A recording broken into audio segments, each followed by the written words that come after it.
आज हम बात करने वाले हैं जर्मनी में नाजीवाद। जर्मनी में नाजीवाद कैसे आया और ये नाजीवाद है क्या, इसके बारे में हम बात कर चुके हैं। आज हम देखेंगे इसके सिद्धांत और उद्देश्य और सिद्धांतों के बारे में बात करेंगे। कहा जाता है कि जर्मनी में जो नाजीवाद आया, द्वितीय विश्व युद्ध का सबसे बड़ा कारण वही बना। जो सेकेंड वर्ल्ड वॉर था उसका सबसे बड़ा रीजन यही था। नाजी दल की जो स्थापना की गई थी जर्मनी में, जो कि एडोल्फ हिटलर ने की थी इसकी स्थापना। हम पढ़ रहे थे दो महायुद्धों के बीच के काल की घटनाएं, जो कि 1919 से लेकर 1939 तक की जो भी इसके बीच में घटनाएं थी उनके बारे में हम बात कर रहे थे। क्योंकि इस काल में जो भी घटनाएं घटी, जो भी चीज़ें हुई, उनकी वजह से आगे वाले समय में क्या होना था ये सभी चीज़ें तय होनी थी। तो हम वर्ल्ड हिस्ट्री पढ़ रहे थे, ये वर्ल्ड हिस्ट्री का टॉपिक है। तो देख लेते हैं जर्मनी में नाजीवाद के उद्देश्य और सिद्धांत क्या क्या थे। नाजी दल के उद्देश्य और सिद्धांत, पहला था राज्य हित सर्वोपरि। जो नाजीवाद था वो राज्य हित को सबसे ऊपर रखता था। उसके लिए राज्य से बढ़कर कुछ भी नहीं था। उनका कहना था कि राज्य के लिए व्यक्ति को कुर्बान किया जा सकता है, लेकिन राज्य कुर्बान नहीं हो सकता व्यक्ति के लिए। मतलब राज्य के लिए व्यक्ति कुर्बान हो सकता है, लेकिन राज्य व्यक्ति के लिए कुर्बान नहीं हो सकता। तो राज्य इसमें सर्वोपरि था, राज्य हित सर्वोपरि था। और राज्य के लिए कुछ भी किया जा सकता है, लेकिन राज्य आपके लिए करेगा या नहीं करेगा ये आप पर, ये राज्य पर डिपेंड करता है। राज्य का यहाँ पर मतलब है राष्ट्र, देश। राष्ट्र और देश मतलब है यहाँ पे। आगे है नाजी दल वर्साई संधि का घोर विरोधी था।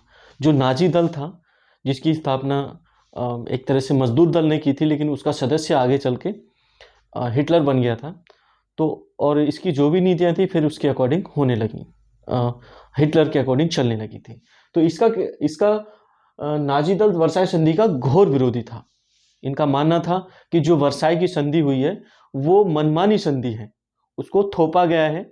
ये एक तरह से मित्र राष्ट्रों द्वारा जो जर्मनी था उस पर थोपी गई संधि थी। तो इसको ये बिल्कुल भी नहीं मानना चाहते थे।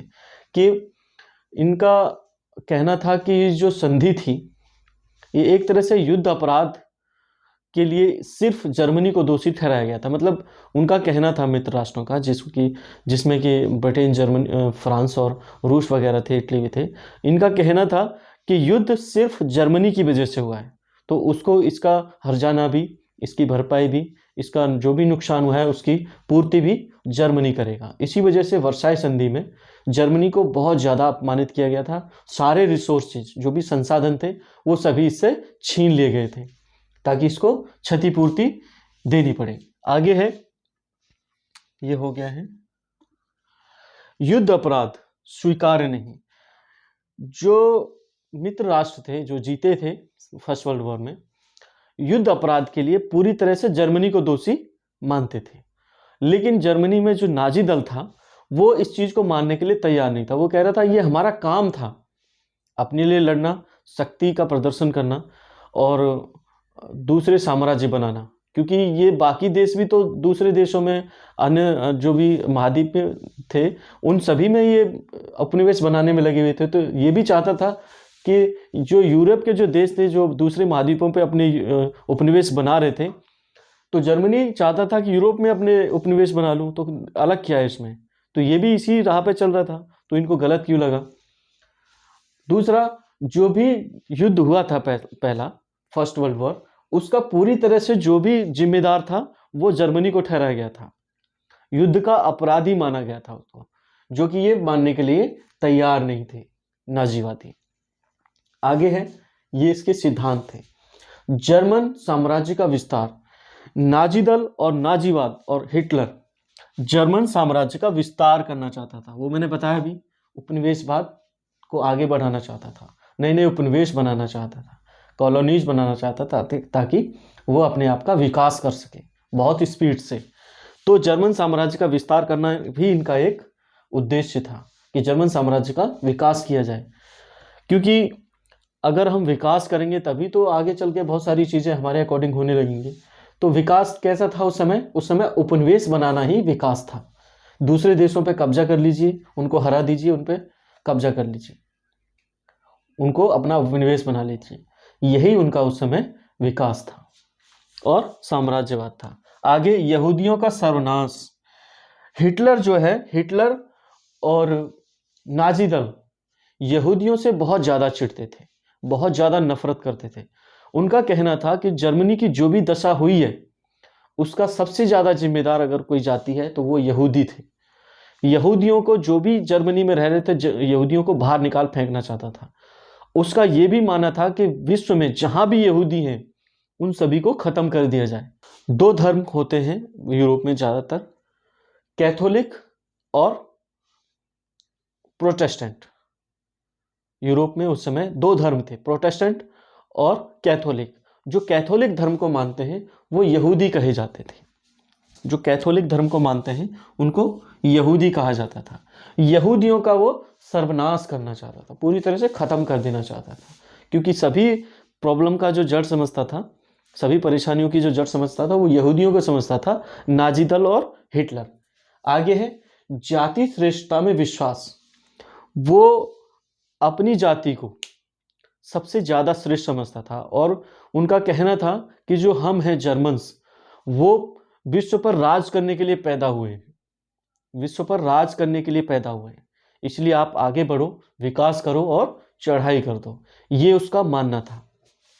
जाति श्रेष्ठता में बहुत विश्वास था उसका। आगे है भारतीय आर्यों के स्वास्तिक के चिन्ह को अपनाया था इन्होंने। जो भी स्वास्तिक का चिन्ह था भारतीय आर्यों का, उसको अपना इन्होंने एक राज चिन्ह बनाया था। इसका क्या क्या था, जो भी इसकी नाजी दल की सेना थी उन सभी के हाथ पे ये स्वास्तिक का चिन्ह जरूर मिलता था, उस पर बांध दिया जाता था। ये एक पॉजिटिव साइन था कि हम आगे बढ़ने वाले हैं, क्योंकि एक समय आर्यों ने पूरे विश्व पे राज किया था कब्जा करके। तो इनका भी यही मोटिव था। अगला है प्रजातंत्र व उदारवाद में कोई विश्वास नहीं। इनका प्रजातंत्र में और उदारवाद में कोई विश्वास नहीं था। इनका मानना था कि प्रजातंत्री और उदारवाद कमजोर लोगों की निशानी है, वो स्थायी नहीं हो सकता। स्थायी हो सकता है तो सिर्फ निरंकुशवाद, एक दल का शासन, एक व्यक्ति का शासन, ये इनका मानना था। आगे है एक नेता एक दल व अनियंत्रित शासन का समर्थन। ये एक नेता एक दल व अनियंत्रित शासन का समर्थन करता था कि एक नेता का दल, एक ही दल हो या एक ही नेता हो, वही सबसे सर्वश्रेष्ठ हो सकता है, वही निर्णय करे, वही सभी चीज़ों में भाग ले।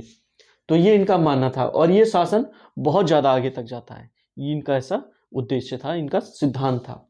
आगे है संघर्ष व शक्ति का उपासक।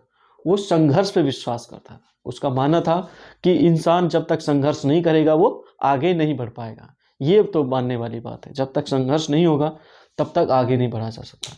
अब संघर्ष किस एरिया में है, ये अलग अलग चीज़ों में अलग अलग तरह से मायने रखता है।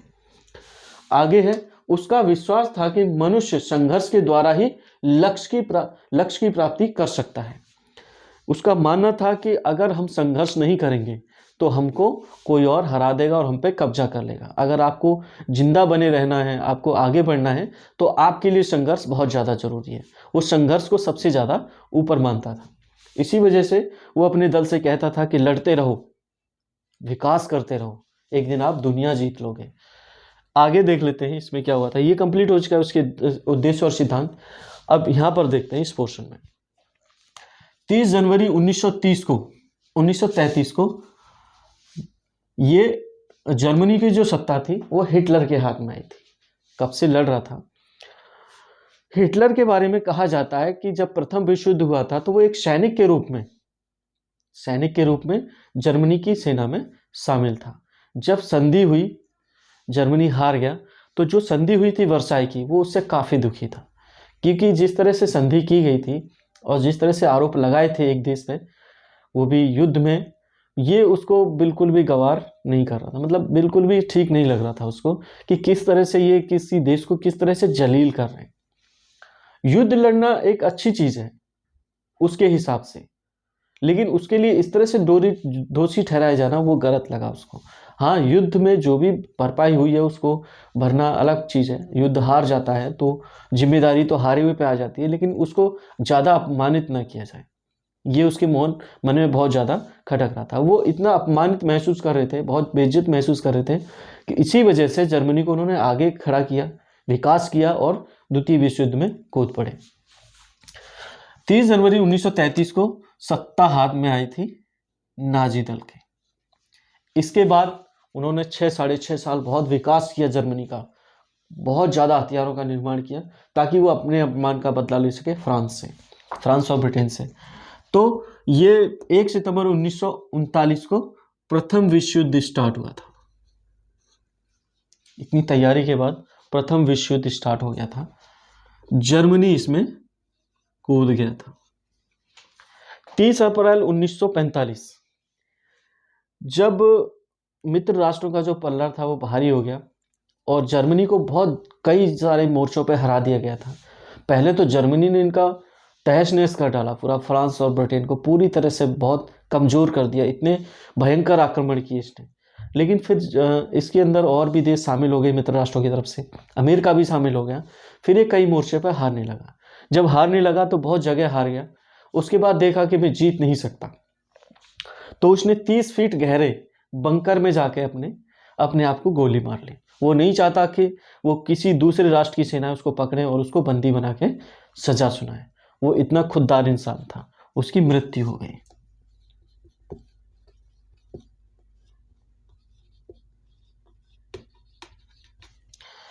एक सितंबर 1945 को द्वितीय विश्व युद्ध पूरी तरह से समाप्त हो गया, पूरी तरह से खत्म हो गया था।